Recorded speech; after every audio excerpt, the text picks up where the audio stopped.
Good morning and welcome to Blackberry Abbey Conversations. I'm Virginia Bowen, And I'm Paul Wagler. and today we are talking about learning in every stage of life. So take us away there, Paul. Yeah, I wanted to focus on this because we often aren't aware of how we learn and when we learn, and it often happens unconsciously. And yet, I think it's one of the most important things that we do or don't do. Right, right. So, along those lines, they're saying, Well, I would just start from where I live right now in this garden area where I've been every year putting out various garden plants, and I keep learning little bits and pieces about learning, and I look it up on the internet of how to do this or how to do that, and the equipment that we have, I look up how to fix it myself, and I'm constantly involved in learning, or if I'm in the kitchen and I'm cooking up some of the food we get, I'm learning from other people or whatever. But learning is not just something I do when I get out a big tome out of my library or take an extension course. do you think that's that there's some minds that are more ready to learn, more like willing and open to learning, or that we're all learning in some capacity, but some minds are more adaptable to being challenged and expanding their Well, learning base? I guess I would say there is a joy in learning for the people who do the most of it. And if you enjoy it, if you enjoy what you're learning, it's just like you discover something and you want to keep pursuing it. And so the people who just are in sort of a rote pattern, like I watch this TV at 10 o'clock Yes. and I do this at 11 o'clock, and they aren't really thinking about what am I going to do next, or why am I doing it, or how am I doing it, or what could I do instead. They may do a lot less. I've heard somebody say there are two kinds of learners. There's slow learners and there's no learners. So some people just don't want to learn anything new. Like if you ask them, would you like to try a new vegetable for lunch? And they say, no, I only eat peas and corn. Right. So why is learning part of being able to walk well and thrive in our world? Well,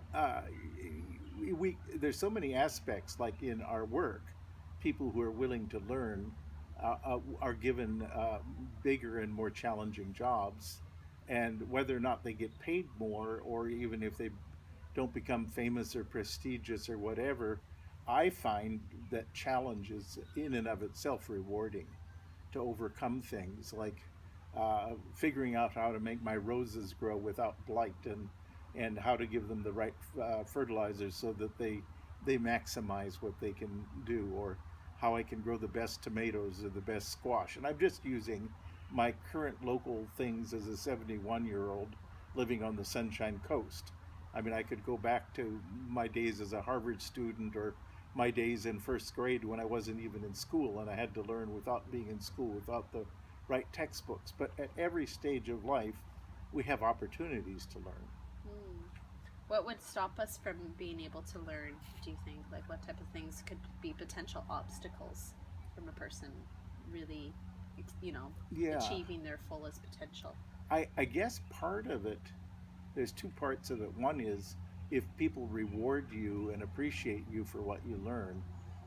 Like when I was a high school student, they had achievement tests, and I managed to do fairly well, and I received some honors. So that was a kind of motivation. These days, I don't get that kind of thing, Yes. but I get the joy from the thing itself.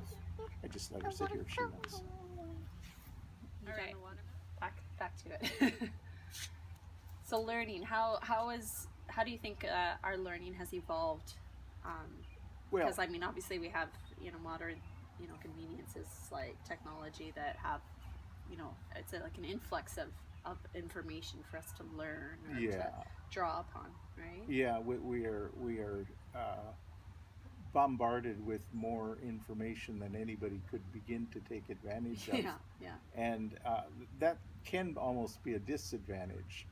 Um, if you go back 100 or 200 years, if you had 5 or 10 books in your house, you would have been considered a fairly good place unless you're really upper crust. They might have bigger libraries, but Mm-hmm. often in the farmhouses and things where typically people lived in my kind of ancestry, where they would have the Bible and one or two other books, and that was the only thing you had to read other than when you Mm-hmm. went to school.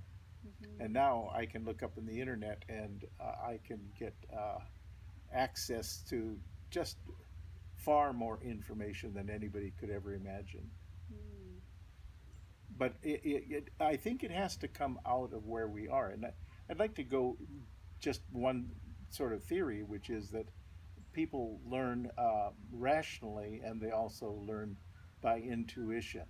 And the Mm. rational kind of learning is more like what you do in school or what you do in business, and it's like reasoning or it's what computers do or whatever. Whereas intuitive learning is where you have a feeling that your child is in trouble or needs your attention, or you suddenly get a feeling that you should call somebody or whatever. I had a feeling just in the last 2 days, an older gentleman was supposed to be going with me to some school graduation ceremonies, and I don't know where I got the feeling, but I just had the feeling that he was past being able to do this, even though he very much wanted to.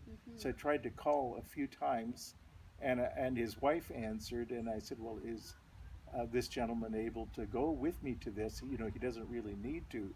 And it took her a second before she could sort of answer honestly, and she said, "Well, really, he's not able to go anywhere. His balance is so bad. You know, he really shouldn't go out and do those kind of things because he's in danger of falling down." Now, I had no real Yeah. way of knowing this except through my intuition. Intuition. And Interesting. Yeah. I would say in life, intuition and intuitive knowledge, what they would have called knowing things with your heart Mm-hmm. in centuries gone by.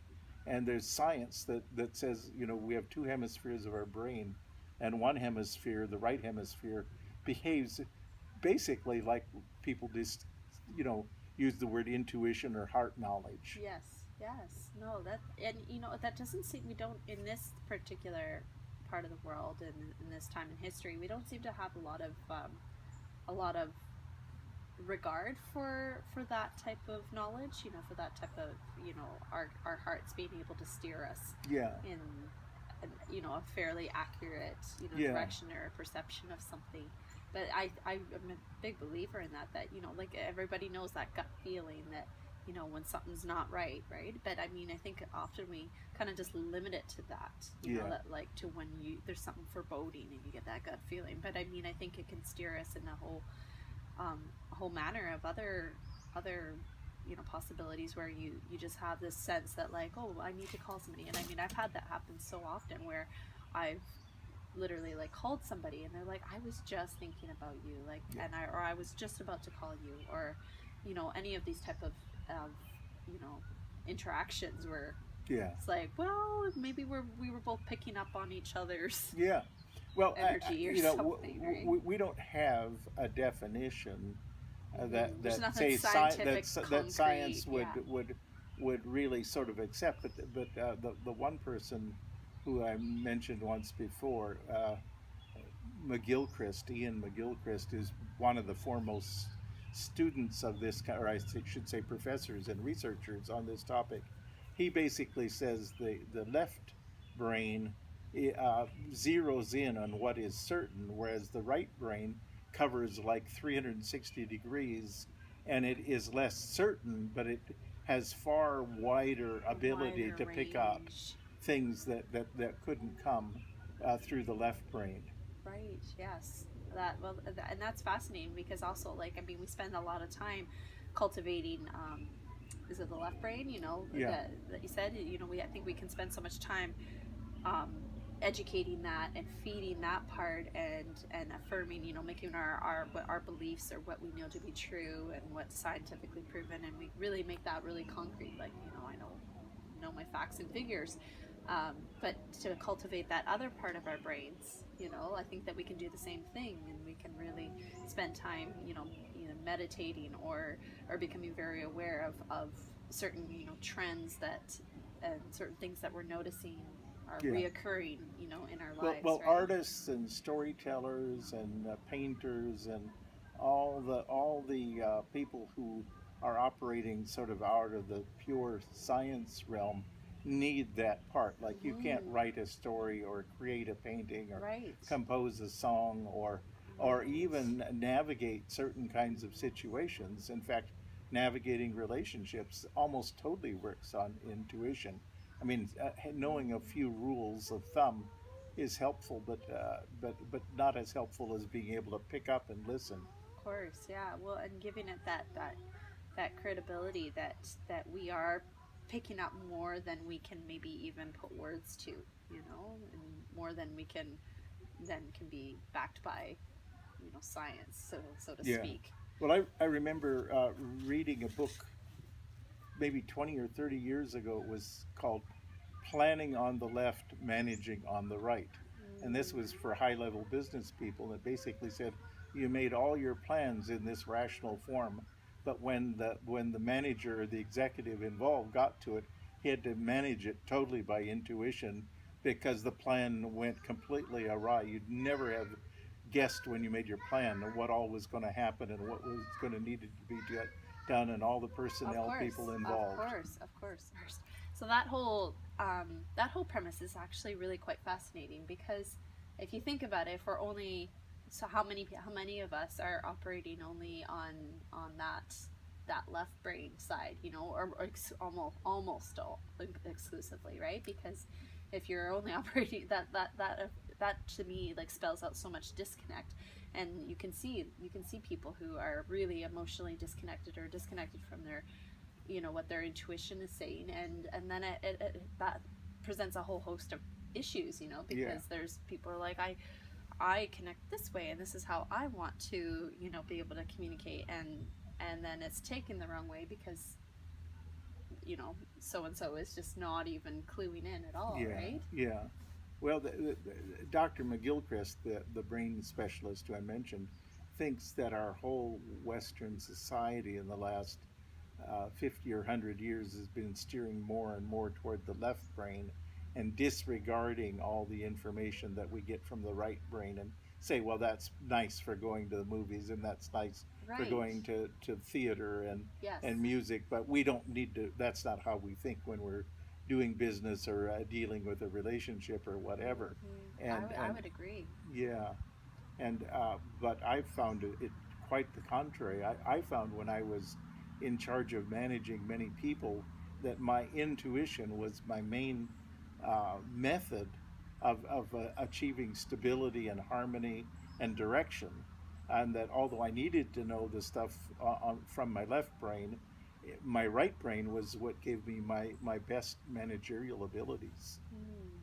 But that's also that also indicates what you value, right? You do value harmony and stability. I mean, like, not that another left-minded brain in business would not value those things, but maybe they come secondary, or nobody would lower want to say down on they the don't. ladder, right? But a lot of people do sort of operate their life like they have a schedule, which they write out in the morning, and then no matter what is happening, they get 9 o'clock they do this, at 9:30 they do that, oh at my 10 goodness, o'clock they I've do known that. so many people that have done that, like, and as a parent, I mean, my kids have just started to come out of the baby years, and I remember as a new mother, I would read these books on how to get my baby on a schedule, like an eating schedule, on a sleeping schedule, on a play schedule. Like, there was this even an acronym for it, and I remember like trying to follow it, and I just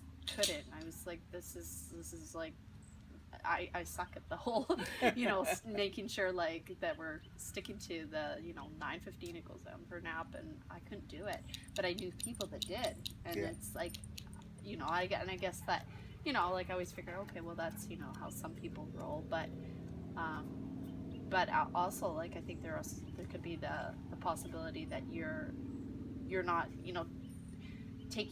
allowing yourself to navigate. You're kind of going like, okay, this book tells me to do it like this and my kid will be happy, right? It's like, it's putting that power, I think, in somebody else's hands to determine how your life.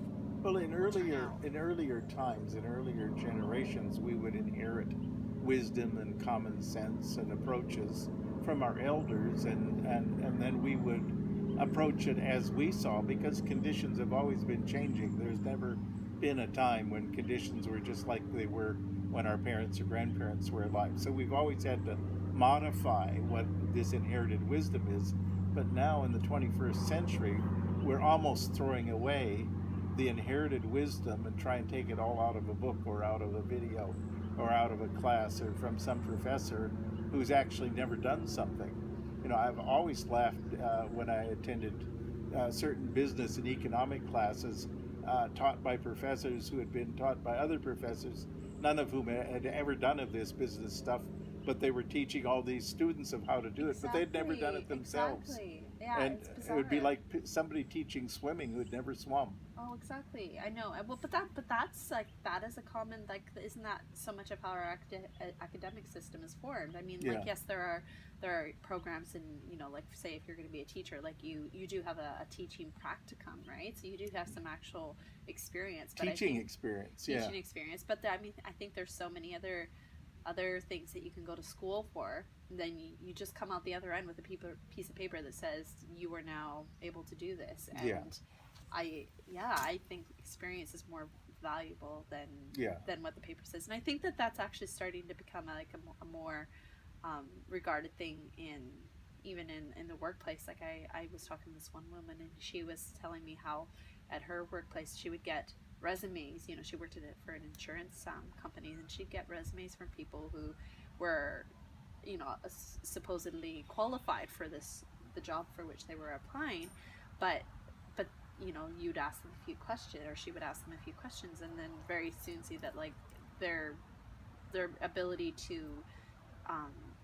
you know, what was a practical, you know, problem solving skills were just Missing. Yeah. missing. Yeah. It's like they Yeah. just jumped and missed this whole other Yeah. it's crucial and big part of like any job, right? Because I mean, so much of it, I wouldn't give a percentage, but I think so much of it is your the practical, you know, being able to Yeah. communicate effectively and Yeah. you Well, know, I'm like not that. here in any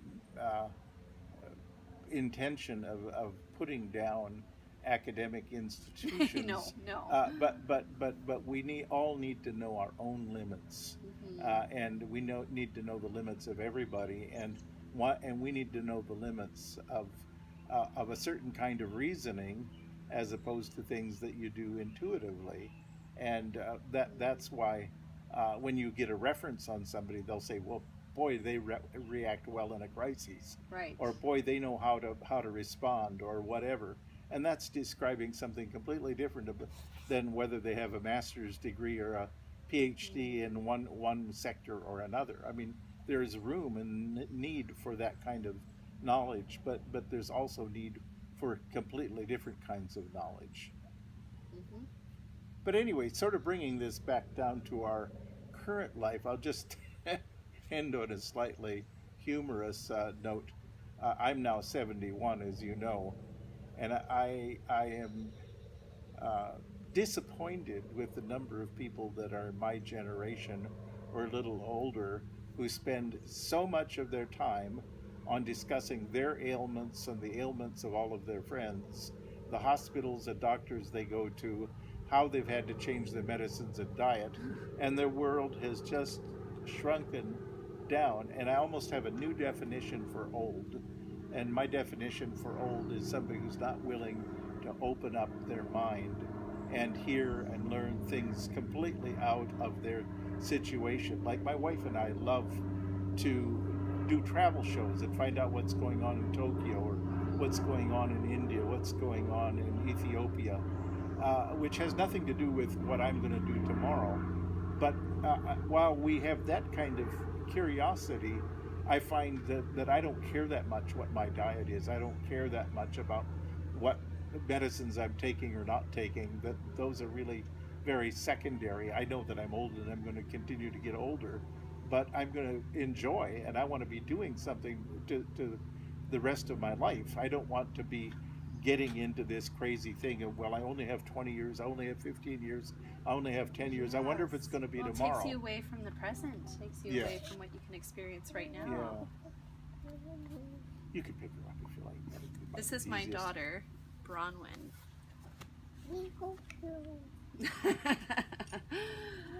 Well, I think on that note, we will wrap it up, and Yeah, I'll take well, her to use the washroom. you are learning everything you need to do to be a good mother.